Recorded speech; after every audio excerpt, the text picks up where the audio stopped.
ঈমানের অধিকারী হওয়া, মুমিন ও মুসলমান হওয়া, এটা আল্লাহ রাব্বুল আলামিনের অনেক বড় এক নিয়ামত। আর এই ইসলামকে নষ্ট করার জন্য, ইসলামকে এই দুনিয়া থেকে নিশ্চিহ্ন করে দেওয়ার জন্য, এই দুনিয়া থেকে মুসলমানদেরকে নিশ্চিহ্ন করে দেওয়ার জন্য সবচেয়ে অধিক চেষ্টা যারা করতেছে, এদের মধ্যে সবচেয়ে অনেক বেশি ইসলামের শত্রু যারা ইহুদি। ইহুদি জানে, এরা চায় এই পৃথিবী থেকে ইসলামের নাম নিশানাকে মুছে দিতে। ইহুদি জানে, এরা চায় এই পৃথিবী থেকে ইসলামের চিহ্নকে মুছে দিতে, সমস্ত মুসলমানদেরকে এই দুনিয়া থেকে উদ্ধার করে দিতে। এবং ইহুদিদের সাথে একত্রিত হয়ে সমস্ত পৃথিবীরা একত্রিত হয়েছে কিভাবে এই পৃথিবী থেকে ইসলামকে উদ্ধার করে দেওয়া যায়, কিভাবে এই পৃথিবী থেকে মুসলমানদেরকে সরিয়ে দেওয়া যায়, কিভাবে এই পৃথিবী থেকে মুমিন এবং মুসলমানদেরকে নিশ্চিহ্ন করে দেওয়া যায়। এই জন্য এই সমস্ত বিরোধী জাতি যারা ছিল, যারা ইসলামকে নিশ্চিহ্ন করে দেওয়ার চেষ্টা করতেছে, যারা মুমিন মুসলমানদেরকে দুনিয়া থেকে উঠিয়ে দেওয়ার চিন্তা ভাবনা করতেছে, ইহুদিরা, এরা সর্বযুগেই ছিল মুসলমানদের শত্রু। এরা নবী রাসূলদের পর্যন্ত হত্যা করেছে, সর্বযুগেই এরা সন্ত্রাসী কর্মকাণ্ড করে যাচ্ছে। এই দুনিয়ায় যত ফিতনা ফাসাদ হয়েছে, এর মধ্যে সবচেয়ে বেশি ফিতনা ফাসাদ যারা করছে এই ধরনের ইহুদিরা। এরা দুনিয়ার সর্বযুগেই ফিতনা ফাসাদ করে যাচ্ছে, নবী রাসূলদেরকে হত্যা করেছে। আমাদের নবী রাহমাতুল আলামিন সাইয়্যিদুল মুরসালিন হযরত মুহাম্মদুর রাসূলুল্লাহ সাল্লাল্লাহু আলাইহি ওয়াসাল্লামকে এরা অনেক বেশি কষ্ট দিয়েছে। ইহুদিরা রাসূলুল্লাহ সাল্লাল্লাহু আলাইহি ওয়াসাল্লামকে সবচেয়ে বেশি কষ্ট দিয়েছে। এর মধ্যে রাসূলুল্লাহ সাল্লাল্লাহু আলাইহি ওয়াসাল্লামকে যে ধরনের কষ্ট ইহুদিরা দিয়েছিল, এর মধ্যে একটা হলো যে ইহুদিরা রাসূলুল্লাহ সাল্লাল্লাহু আলাইহি ওয়াসাল্লামকে জাদু করেছে। ইহুদিদের মধ্যে লাবিদ ইবনুল আকসাম একজন ইহুদি, সে আমাদের নবী সাইয়্যিদুল মুরসালিন রাহমাতুল্লাহ আলাইহি হযরত নবী মুহাম্মদ রাসূলুল্লাহ সাল্লাল্লাহু আলাইহি ওয়াসাল্লাম, যিনি সমস্ত সৃষ্টিকুলের সর্দার, যাকে সৃষ্টি না করলে কোনো কিছু সৃষ্টি করা হতো না, যার সম্পর্কে বলা হয় ওয়াবাদে আসরুকা বিতুরিয়িস সামাসাত। আল্লাহ রাব্বুল আলামিন যত সৃষ্টি দুনিয়ার মধ্যে সৃষ্টি করেছেন, সমস্ত সৃষ্টির মধ্যে সর্বশ্রেষ্ঠ মর্যাদার অধিকারী, সর্বোচ্চ মর্যাদার অধিকারী হলেন আমাদের নবী রাহমাতুল আলামিন হযরত মুহাম্মদ রাসূলুল্লাহ সাল্লাল্লাহু আলাইহি ওয়াসাল্লাম। আল্লাহ পাকের রহমতুল্লাহ বলেন, বাদে আজি হুয়ে নাতে মুস্তাফা, বাদে আজি হুয়ে নাতে মুস্তাফা, আগে আলম ইয়াতু আসফা, সাইয়্যিদুল কাওনাইন খাতমুল মুরসালিন, সাইয়্যিদুল কাওনাইন খাতমুল মুরসালিন, আকরামুল ওয়াসফুল আউয়ালিন, আকরামুল খলকনাজু, আকরামুল খলকনাজু, আম্বিয়া ওয়া আউলিয়া মুহতাজু। আল্লাহ নবী হযরত ফরিদুদ্দীন আতর রহমাতুল্লাহি আলাইহি সাইয়্যিদুল মুরসালিন রাহমাতুল্লাহ আলাইহি হযরত মুহাম্মদুর রাসূলুল্লাহ সাল্লাল্লাহু আলাইহি ওয়াসাল্লাম শান করতেছেন, আল্লাহ রাব্বুল আলামিনের সমস্ত সৃষ্টির শ্রেষ্ঠ আল্লাহ রাব্বুল আলামিন বলেন যে সৃষ্টির সাথে যার সাথে অন্য কোনো কিছু তুলনা করে না, তিনি বলেন রাহমাতুল আলামিন হযরত মুহাম্মদুর রাসূলুল্লাহ সাল্লাল্লাহু আলাইহি ওয়াসাল্লাম। আল্লাহ রাব্বুল আলামিন যদিও নবী মুহাম্মদুর রাসূলুল্লাহ সাল্লাল্লাহু আলাইহি ওয়াসাল্লামকে এই পৃথিবীতে সবার শেষে প্রেরণ করেছেন, কিন্তু তিনি হচ্ছেন এমন একজন রাসূল, এমন একজন ব্যক্তি যিনি ছিলেন পূর্ববর্তী সমস্ত নবী রাসূলগণের জন্য ফখর, সমস্ত নবী রাসূলগণের জন্য ছিল গৌরবের বিষয়। তিনি এমন একজন রাসূল যার মুখাপেক্ষি হচ্ছে সমস্ত নবী রাসূলগণ এবং আউলিয়ায়ে কেরাম। সমস্ত নবী রাসূলগণ সাইয়্যিদুল মুরসালিন রাহমাতুল আলামিন হযরত মুহাম্মদুর রাসূলুল্লাহ সাল্লাল্লাহু আলাইহি ওয়াসাল্লাম মুখাপেক্ষি।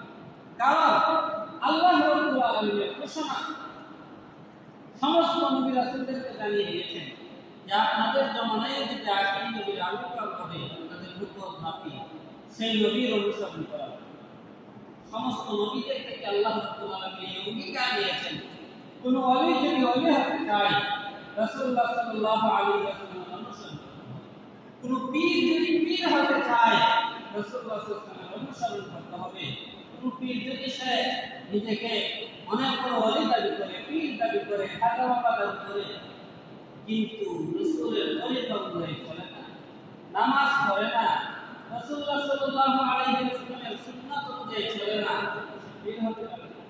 সে পীর হবে না, সে যদি ওয়াহাবি বন্ধবি, সে নিজেকে যত বড়ই পীর দাবি করুক না কেন, যত বড়ই ওলি দাবি করুক না কেন, নিজে দাবি করতে পারবে আল্লাহ রাব্বুল আলামিন সে ওলি নয়, বরং সে শয়তান, সাহায্য শয়তান। এজন্য সমস্ত নবী রাসূলগণ হচ্ছেন, সমস্ত আউলিয়া পীর বুজুর্গ সবাই হচ্ছে আমাদের নবীর মুখাপেক্ষি। রাসূলুল্লাহ সাল্লাল্লাহু আলাইহি ওয়াসাল্লামের তরিকা বহির্ভূত চলে কোনো ব্যক্তি নবী হতে পারে না। আল্লাহ রাসূল সাল্লাল্লাহু আলাইহি ওয়াসাল্লামের তরিকা বহির্ভূত চলে কোনো ব্যক্তি ওলি হতে পারে না। আমাদের নবী সাইয়্যিদুল মুরসালিন নবী মুহাম্মদ রাসূলুল্লাহ সাল্লাল্লাহু আলাইহি ওয়াসাল্লামের তরিকা বহির্ভূত চলে কোনো ব্যক্তি পরিপূর্ণ মুমিন এবং মুসলমান হবে না।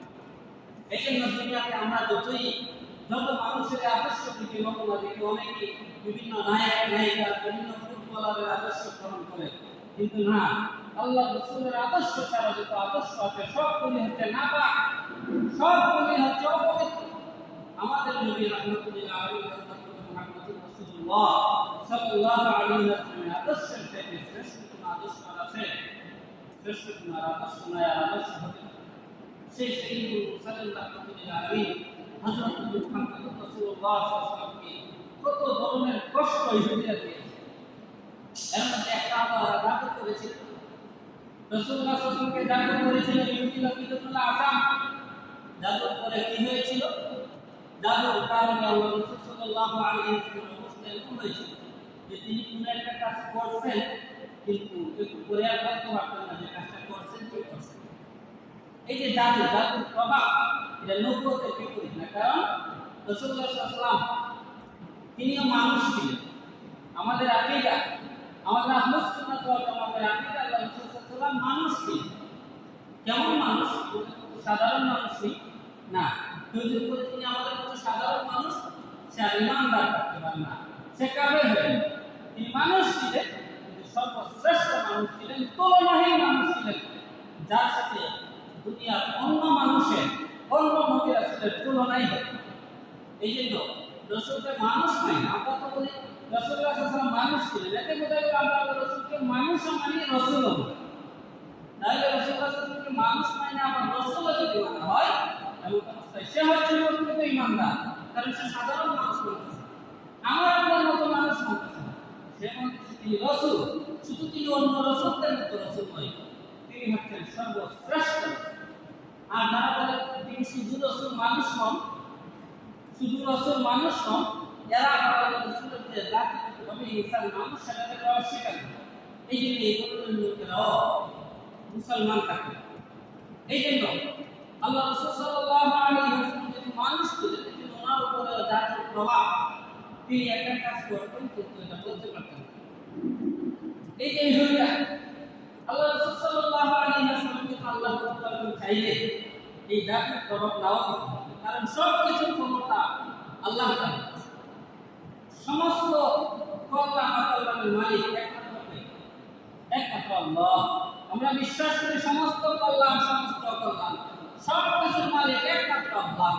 দুনিয়ার কোনো শক্তি নাই একজনকে কল্যাণ দেওয়া, দুনিয়ার কোনো শক্তি নাই একজনকে ক্ষতি করা। সব কিছু ক্ষমতাবান একমাত্র আল্লাহ রাব্বুল আলামিন। আল্লাহ রাব্বুল আলামিন চাইলে তো নবী করিম সাল্লাল্লাহু আলাইহি ওয়াসাল্লামের উপর জাদুর প্রভাব নাও দিতে পারতেন, কিন্তু এরপরও ইহুদিরা জাদু করেছে, রাসূলুল্লাহ সাল্লাল্লাহু আলাইহি ওয়াসাল্লাম জাদু গ্রস্ত হইলে এটা উম্মতকে বিভিন্ন ধরনের শিক্ষা দেওয়া হবে। একটা হলো যে রাসূলুল্লাহ সাল্লাল্লাহু আলাইহি ওয়াসাল্লাম জাতিগতভাবে মানুষ ছিলেন, এটা বোঝানোর জন্য। দ্বিতীয়ত আল্লাহ রাব্বুল আলামিন কেউ জাদু করলে কি করতে হয়, কি করতে হবে সেটা শিক্ষা দেওয়া হবে। আল্লাহ রাব্বুল আলামিন দুইটা সূরা নাযিল করলেন, একটা হচ্ছে সূরাতুল ফালাক আর একটা সূরা নাস। এই দুইটা সূরা আল্লাহ রাব্বুল আলামিন নাযিল করলেন এই জাদুর প্রভাবকে দূর করে দেওয়ার জন্য। নবী ইবনে আসাদ যখন জাদু করেছেন, আল্লাহ রাসূল সাল্লাল্লাহু আলাইহি ওয়াসাল্লাম কি করতেন বুঝতেন না। একদিন তিনি স্বপ্নে দেখেন দুইজন ফেরেশতা আল্লাহ রাসূল সাল্লাল্লাহু আলাইহি ওয়াসাল্লামের শিরে বসা, দুইজন ফেরেশতা বসা, একজন হলো জিবরাইল আলাইহিস সালাতু ওয়াস সালাম, আরেকজন ইসরাফিল আলাইহিস সালাতু ওয়াস সালাম, মিকাইল আলাইহিস সালাতু ওয়াস সালাম। দুইজন ফেরেশতা বসা একজন আরেকজনকে প্রশ্নের মাধ্যমে জিজ্ঞাসা করতেছেন। একজন ফেরেশতা জিজ্ঞেস করতেছেন যে ওনার কি হয়েছে, আরেকজন বলেন তিনি জাদুগ্রস্ত। কে করেছে জাদু? ইহুদি লোক ইবনুল্লাহ আসাম। কোন দিকে সে জাদু করেছে? সিরুল বাংলা সিরুলের মধ্যে জাদু করেছে এবং রশ্মির মধ্যে ঘিরো দিয়ে জাদু করেছে। কোথায় রাখা হয়েছে? একটা কুফের মধ্যে রাখা হয়েছে। আল্লাহ রাসূল সাল্লাল্লাহু আলাইহি ওয়াসাল্লাম স্বপ্নে দেখলেন। আর নবীগণের স্বপ্ন রুইয়াল আম্বিয়াই হক। আমাদের আহলুস সুন্নাত ওয়াল জামাতের আকীদা নবী রাসূলের স্বপ্ন সত্য। আমরা তো স্বপ্ন দেখি, বিভিন্ন ধরনের স্বপ্ন হতে পারে। কোন কোন স্বপ্ন আসলে আমরা কল্পনার কারণে দেখি, যে আমরা যা করি স্বাভাবিকভাবে এগুলাই আবার রাত্রিবেলায় দেখি। আবার কোন কোন স্বপ্ন আছে শয়তানে দেখায়, আবার কোন স্বপ্ন আছে সত্য স্বপ্ন, যেটা আল্লাহ রাব্বুল আলামিনের পক্ষ থেকে দেখানো। কিন্তু নবী রাসূলগণ যে স্বপ্ন দেখেন সেই স্বপ্ন সত্য স্বপ্ন, ওহী, সেটা আল্লাহ রাব্বুল আলামিনের পক্ষ থেকে। নবীগণকে কোন শয়তানের স্বপ্ন দেখাতে পারে না, কল্পনা নবীগণের স্বপ্ন হতে পারে না। নবীগণের স্বপ্ন একমাত্র আল্লাহ রাব্বুল আলামিনের পক্ষ থেকে হয়। আল্লাহ রাব্বুল আলামিন ওহী, এটা একটা প্রকার, ওহীর একটা প্রকার। আল্লাহ রাব্বুল আলামিন স্বপ্নের মাধ্যমে ওহী দিয়ে থাকেন। নবীগণের স্বপ্ন সত্য, তিনি স্বপ্নে বুঝতে পারলেন যে ওনাকে জাদু করা হয়েছে, কোথায় জাদু করা হয়েছে সেটাও তিনি জানেন। এবং সেখান থেকে সেই বস্তুগুলা যখন আনা হইল, সেই পুষ থেকে যখন সেইগুলো আইনা এইগুলা ছোটানো হইল, আল্লাহ রাসূল সাল্লাল্লাহু আলাইহি ওয়াসাল্লাম সেই আগে যদি অসুস্থ ছিলেন, সেই অসুস্থতা এক প্রকারের মাধ্যমে সম্পূর্ণরূপে সুস্থ হয়ে গেলেন। এই যে গিরোগুলো করলেন তিনি এই দুইটা সূরার মাধ্যমে, এই জন্য এই দুইটা সূরা ফালাক আর নাস, এই দুইটা সূরা যখন তিনি সকালবেলায় এবং রাত্রিবেলায় ঘুমানোর সময় পাঠ করে তেলাওয়াত, ওই ব্যক্তি কি হয় জাদু করতে পারে।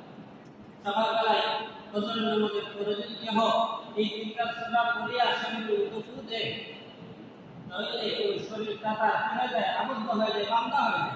আমরা বলি না যে ঘরটা বান্ধা দেন, আমার শরীরটা বান্ধা দেন, আরেকজনে বান্ধা করবে না, নিজে বাঁধতে পারবে, নিজে বাঁধতে পারবেন। কিভাবে বাঁধবেন? সূরাতুল ইখলাস, সূরাতুল ফালাক আর নাস, এই তিনটা সূরা আমরা পড়ে হাদিসের মধ্যে আছে, এটা বিশুদ্ধ হাদিস। হাদিসের মধ্যে এসেছে আপনি হাত এইভাবে রাখবেন, রাখার পরে এই তিনটা সূরা পড়বেন।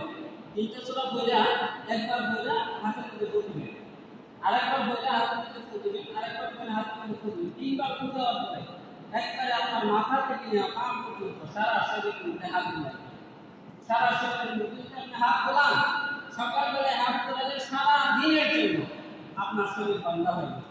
কোনো মানুষ, কোনো জিন, কোনো শয়তান, কোনো কিছু আপনারা ক্ষতি করতে পারে।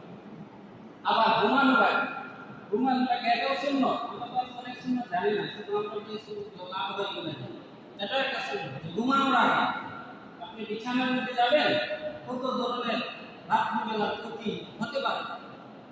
আপনি এই তিনটা সূরা যে হাতের মধ্যে পুঁতে সারা শরীরের মধ্যে হাত তোলায় ঘুমাইবেন, আপনার সারা রাত্রিবেলায় দিনের কোনো ভয় নাই, মানুষের কোনো ভয় নাই, শয়তানের কোনো ভয় নাই, কেউ আপনার ক্ষতি করতে পারবে না। এই কথাটা বলেছেন যে রাহমাতুল আলামিন হযরত মুহাম্মদ রাসূলুল্লাহ সাল্লাল্লাহু আলাইহি ওয়াসাল্লাম।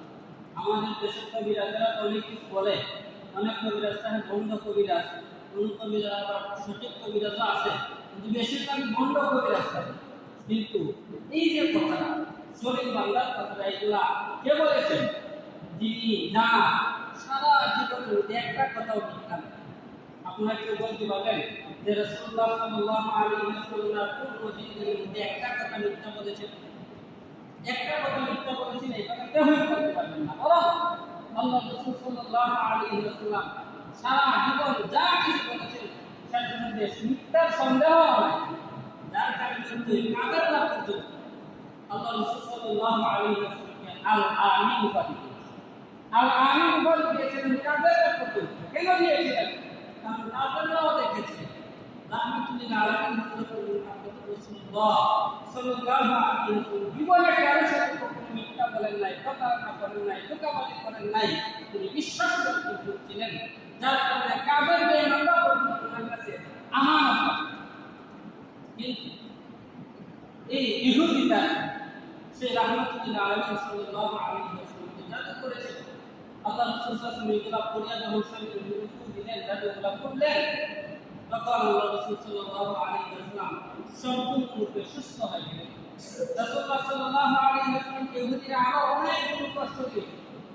একবার এরা উপরে একটা ঘরের মধ্যে আল্লাহ রাসূলকে দাওয়াত করেছেন, কিন্তু কি ষড়যন্ত্র যে উপরে পাথর রাখছে। আল্লাহ রাসূল সাল্লাল্লাহু আলাইহি ওয়াসাল্লাম এসে বসতেন আর পাথর নিক্ষেপ করে রাসূলুল্লাহ সাল্লাল্লাহু আলাইহি ওয়াসাল্লামের মাথার উপরে নিক্ষেপ করে দিলেন। রাসূলুল্লাহ সাল্লাল্লাহু আলাইহি ওয়াসাল্লাম জায়গা থেকে চলে গেলেন। নাউযুবিল্লাহ। এই যে কাফির ইহুদিরা এরা কতটুকু জঘন্য যে আল্লাহ রাসূল সাল্লাল্লাহু আলাইহি ওয়াসাল্লামকে এরা জায়গা মুক্তি শেষ করে দিল, পাথর রাখছে।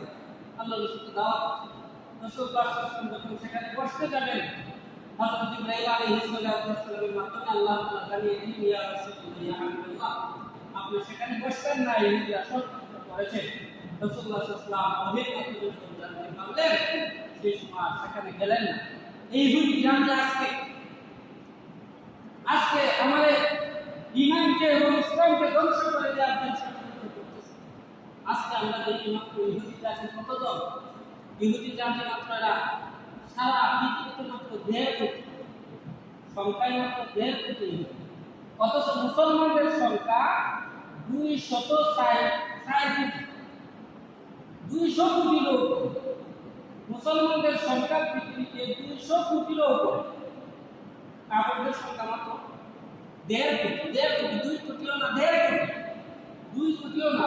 এই 1.5 কোটির বিপরীতে মুসলমানদের সংখ্যা 200 কোটির উপরে। কিন্তু আমাদের ঈমান কেমন ঈমান? আমাদের 200 কোটি মুসলমান, এর চেয়ে অধিক মুসলমানদেরকে আজকে এই সামান্য 1.5 কোটি লোক ইহুদি সন্ত্রাস, যারা আমাদের ইসলামকে নিয়ে সিনেমিনি খেলছে, যারা মুসলমানদেরকে নিয়ে সিনেমিনি খেলছে। আর যারা মুসলমানরা অসহায়, এদের শিশু বাচ্চারা আজকে খাবার পাচ্ছে না, বৃদ্ধরা আজকে খাবার পাচ্ছে না, এরা ঘুমার শব্দে আজকে ঘুমাইতে পারছে না। সারা গাজা ধ্বংস করে দিচ্ছে। ফিলিস্তিনের মুসলমানরা আর অসহায়। মসজিদে আকসা, যারা আমাদের পূর্ববর্তী কিবলা ছিল, সেই মসজিদের কিবলা ইহুদিদের দখলে। অথচ এই ইহুদিদের দখলে মসজিদুল আকসা আমাদের দেশের কয়েকজন আলেম, অন্য মসলকে যারা গেছে সেই মসজিদুল আকসা এরা এক ঘোষণা দিল যে মসজিদুল আকসা নাকি নিরাপদ। মসজিদুল আকসা নিরাপদ কিভাবে এরা বলল নিরাপদ? কারণ ইসরায়েলের ভিসা দিয়া সেখানে নিয়ে দেখছে যে সেখানে মানুষ নামাজ পড়তে পারে, কোনো অসুবিধা নেই, নিরাপদ। এরা নিরাপদ কোথায় বুঝলো? ওই যে নামাজ পড়ার সুযোগ দিচ্ছে এবং মসজিদে আকসা এটা কিভাবে ভঙ্গ করা হয় না, এটা যেভাবে ছিল সেইভাবে রয়ে গেছে, এটা এরা নিরাপদ করে দিচ্ছে। এই নিরাপত্তা অবশ্যই থাকবে, কারণ মসজিদে আকসা শুধু আমাদের কাছে সম্মানিত, ইহুদিরা ওইভাবে সম্মানিত নয়। মসজিদে আকসাকে নিঃস্ব করে দেওয়া, ভেঙে দেওয়া, আমরা যখন নাজায়েজ করি, ইহুদিরাও নাজায়েজ করে। তা আমাদের কাছে যখন এটা পবিত্র, এরাও এটা পবিত্র মনে করে। এই জন্য মসজিদের আকসা ইহুদিরা কি করতে মানবে না, নিরাপদ। কিন্তু আমরা কেন বলি নিরাপদ না? আমরা মুসলমানরা কেন করে নিরাপদ না? কারণ মসজিদের আকসা হলো মুসলমান।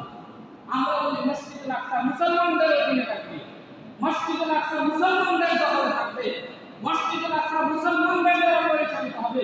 কিন্তু সেই মসজিদুল আকসা এই সন্ত্রাসী ইহুদিরা দখল করে রেখেছে।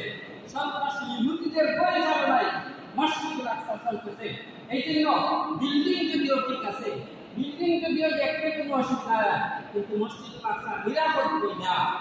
মসজিদুল আকসা এই যে বর্তমান পরিস্থিতি, আজকের পরিস্থিতি মুসলমানদের কথা স্মরণ হয়ে যখন মুসলমানরা আজ দুঃখে বাড়াবাড়ি, মুসলমানদের চক্ষু দিয়ে আজকে পানি পড়ে, কিন্তু সেই সময় আজকে কিছু মানুষ ইয়া বলতেছে মসজিদুল আকসা সেটা নাকি নিরাপদ।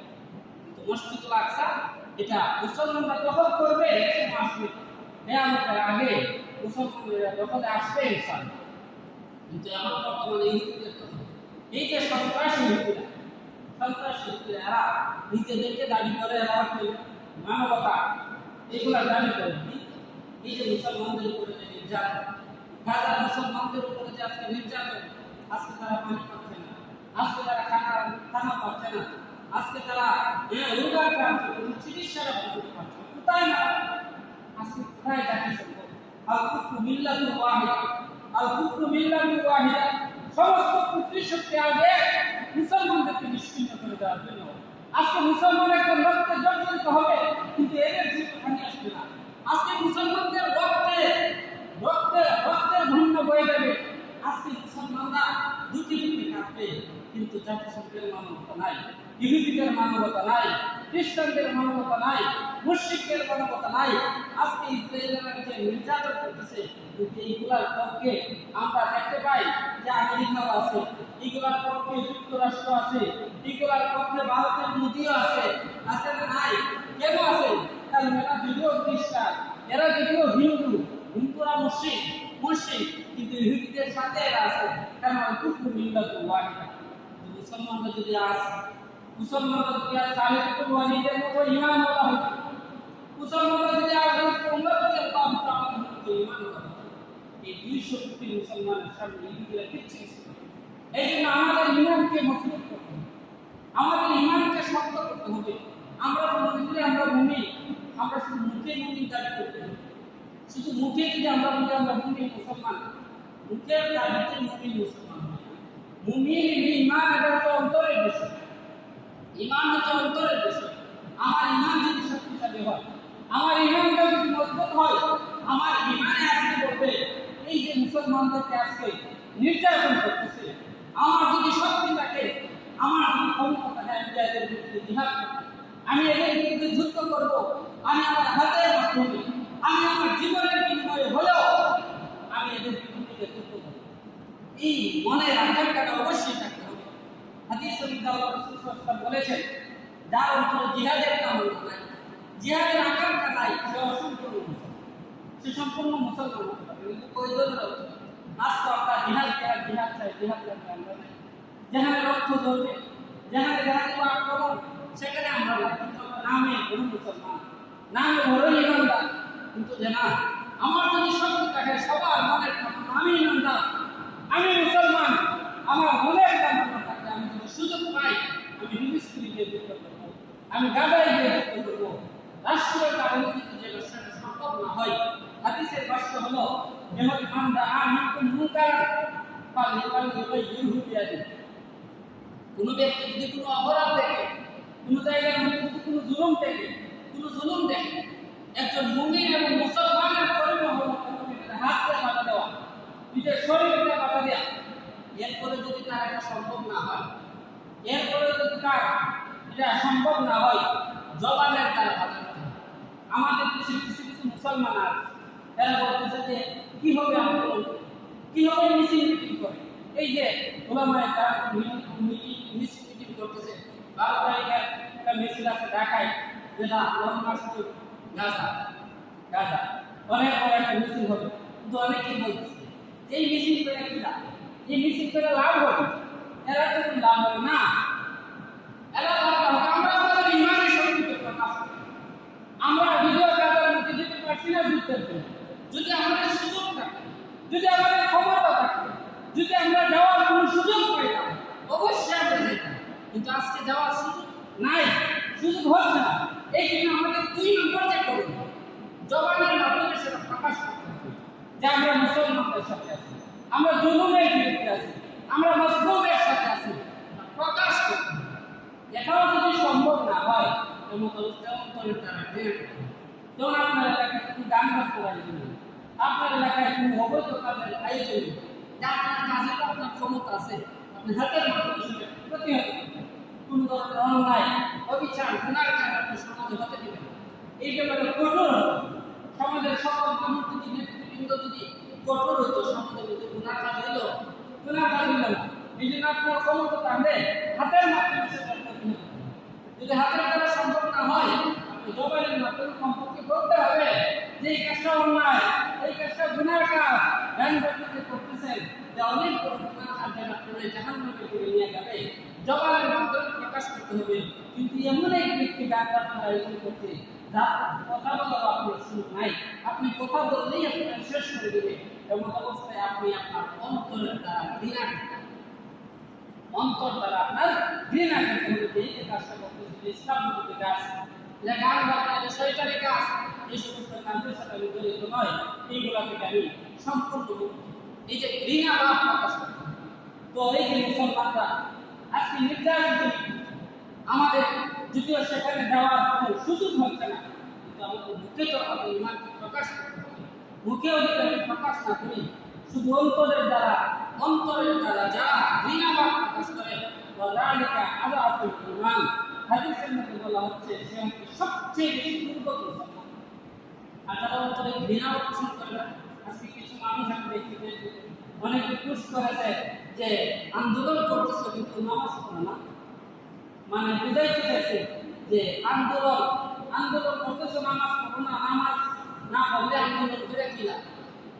কিন্তু না, নামাজ এটা আলাদা করো, আন্দোলন জিহাদ আলাদা করো, যাকাত এটা আলাদা করো, হজ এটা আলাদা করো। আপনি যাকাত দেন না, একটু হজ করতে পারবেন না, বিষয়টা এরকম। আপনি হজ করতে না, আপনার জন্য যাকাত দেওয়া না যায় এরকম। আপনি নামাজ পড়তেছেন না, আপনার জন্য জিহাদ করা না যায় এমন না, সবগুলোই আপনার করতে হবে। এমনটা নয় যে আপনি নামাজ ছেড়ে দিলেন না, কারণ নামাজ এটা হচ্ছে মুমিন এবং কাফেরের মধ্যে পার্থক্য করে। নামাজ এটা হচ্ছে মুমিন এবং কাফেরের মধ্যে পার্থক্য করে। যেটা মুমিন কাফেরের পার্থক্য করে, এই নামাজ আপনি ছেড়ে দিবেন, এই নামাজ তো কোনো মুমিন মুসলমানের জন্য ছাড়া সম্ভব না। এই জন্য ওলামায়ে কেরাম বলেন, আল্লাহ অবশ্যই আপনাকে ওইটা বলতে বলেছেন, কোন ব্যক্তি যদি মুমিন হয়ে থাকে, ওই ব্যক্তি কোনোভাবেই নামাজ ছাড়তে পারে, নামাজ থেকে করতে পারে না, নামাজ ছাড়তে পারে না, কারণ নামাজ ছেড়ে দেওয়া এটা কাফেরদের কাজ। এই জন্য নামাজের জায়গায় নামাজ পড়তেই হবে, নামাজকে ছাড়া যাবে না। কিন্তু যখন মানুষ কাফেরদের বিরুদ্ধে, ইহুদিদের বিরুদ্ধে, মুসলমানদের পক্ষে কথা বলছে, সেই সময় আপনি যদি একটা বলেন তাকে নামাজ পড়েন, এরপরে আন্দোলন করেন, এর অর্থ হলো যে আপনি আন্দোলনকে দমিয়ে দেওয়া, কাফের মুশরিক ইহুদিদের পক্ষ। এই জন্য পরিস্থিতি এই জন্য আজকের মুসলমান অত্যন্ত অসহায়। আমরা যারা আজকে মুসলমানদেরকে সাহায্য সহযোগিতা করতে পারতেছি না, এরপরেও আমরা কিভাবে সাহায্য সহযোগিতা করবো? হাদিস শরীফের মধ্যে বলা আছে, কমপক্ষে আমরা যা পারি যার সাহায্য, আমাদের জবানের মাধ্যমে হোক, আন্দোলনের মাধ্যমে হোক, মিটিংয়ের মাধ্যমে হোক, দোয়ার মাধ্যমে হোক, দোয়া তো আমরা করতে পারি। প্রত্যেক নামাজের পরে আমরা দোয়া করি। দোয়ার মধ্যে আমরা বলবো, আল্লাহ গাজার মুসলমানদেরকে আপনি শান্তি দেন, আল্লাহ ফিলিস্তিনের মুসলমানদেরকে আপনি শান্তি দেন, আল্লাহ আমাদের কিবলা মসজিদুল আকসারে আপনি আল্লাহ দখলমুক্ত করেন, ইহুদিদের দখলমুক্ত করেন, আল্লাহ ইহুদিদেরকে ধ্বংস করেন। এই ইহুদি এত খারাপ জাতি, এরা অনেক বেশি ছিল, কিন্তু হিটলার 60 লক্ষ ইহুদিদের হত্যা করেছে। হত্যা করার পরে কিছুই বাকি নেই। তাদেরকে হত্যা করার পরে হিটলার বলেছিল, আমি কিছু রাইখে দিয়েছিল, যে কিতাব লাগে রাখছে, এটা রাখছে এই কারণে যাতে পরবর্তী মানুষ বুঝতে পারে এই ইহুদিটাকে জানি কেন হত্যা করে। আজকে আমরা বুঝতে পারছি এই সামান্য ইহুদি আজকে সারা বিশ্বের মধ্যে সন্ত্রাসী কর্মকাণ্ড করে যাচ্ছে। আজকে সারা বিশ্বের মধ্যে মুসলমানদেরকে, মানুষদেরকে নির্যাতন করে যাচ্ছে। এই জন্য হিটলারও বলে গেছে যে আমি ইহুদি হয়ে রাখছি, যাতে পরবর্তী মানুষরা বুঝতে পারে ইহুদিরা কতটুকু খারাপ ছিল, আমি এদেরকে কেন রাখছি।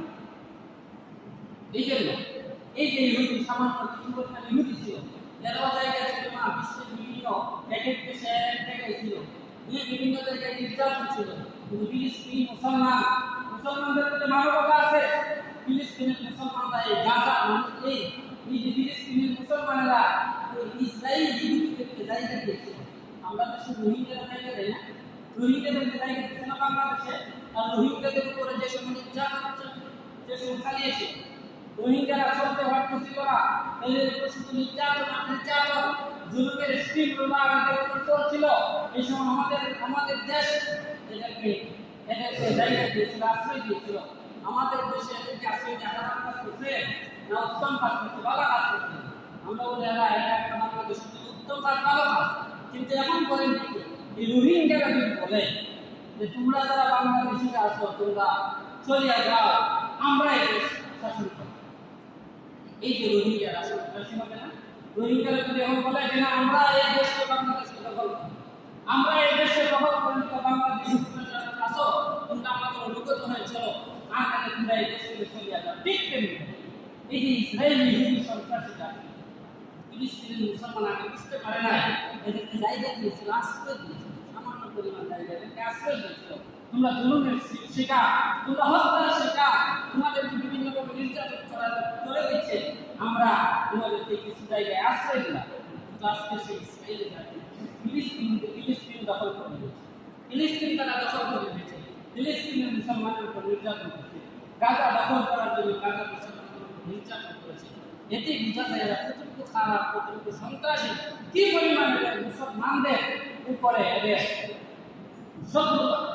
এই জন্য এই ইহুদিদের থেকে আমাদের সতর্ক হতে হবে। আমাদের বর্তমানে যে একটা কর্মীয় বলছেন ইহুদিদের যে পণ্যগুলো আছে, এগুলো আমাদের বর্জন করতে হবে। আপনি ছিলেন না, আপনার তাকে জিজ্ঞেস করবেন যে ভাই আমাদের কিনতেছিল ইহুদি পণ্য কিনা, বা ইহুদি পণ্য আমার দেন না, ইহুদি পণ্য ছাড়া আমার সম্ভব নেই। আমি আপনাদের সঙ্গে সূরাতুল আলাক নাস করছিলাম, আমি সঙ্গে আলোচনা চলে গেছি। তো সূরা আলোচনা হয়ে গেছে, আল্লাহ রাব্বুল আলামিন আমাদের সকল মুসলমানদের ঈমানকে মজবুত করে দিন, আমাদের ঈমানের পাওয়ার, ঈমানের উজ্জ্বলতা, ঈমানের রূপকে বৃদ্ধি করে দিন। যে ঈমানের মাধ্যমে আমরা নামাজ পড়তে পারব, যে ঈমানের মাধ্যমে আমরা রোজা রাখতে পারব, যে ঈমান আমাদের সব ধরনের গুনাহ কাজ থেকে আমাদেরকে বিরত রাখবে, যে ঈমান আমাদেরকে সুদ থেকে বিরত রাখবে, যে ঈমান আমাদেরকে সুদ থেকে বিরত রাখবে, যে ঈমান আমাদেরকে সকল ধরনের অপরাধ থেকে মুক্ত রাখবে। আমার যদি ঈমান থাকে, আমার যদি আল্লাহর প্রতি বিশ্বাস থাকে, আমি এই গুনাহ কাজ করা সম্ভব। কারণ আমি যদি গুনাহ কাজ করতে যাবো, আমার কোনো সর্বনাশ জানি যে এটার জবাব আমার আল্লাহ তাআলা। এই জন্য আল্লাহ রাব্বুল আলামিন আমাদের সবাইকে ঈমান দান করুন। আমিন ওয়া আখিরু দাওয়ানা আলহামদুলিল্লাহি রাব্বিল আলামিন। আল্লাহুম্মা সাল্লি আলা মুহাম্মাদ ওয়া আলা আলিহি ওয়া সাহবিহি ওয়া সাল্লাম। আল্লাহুম্মা সাল্লি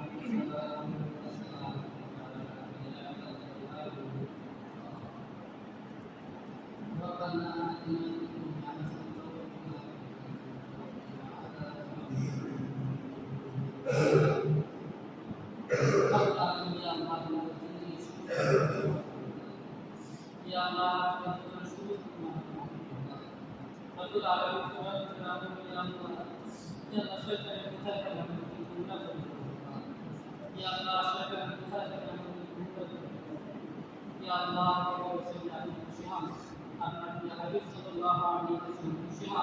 আমাদের দেশে ইয়া আল্লাহ আমাদের আত্মীয়-স্বজন ইয়া আল্লাহ ইয়া আল্লাহ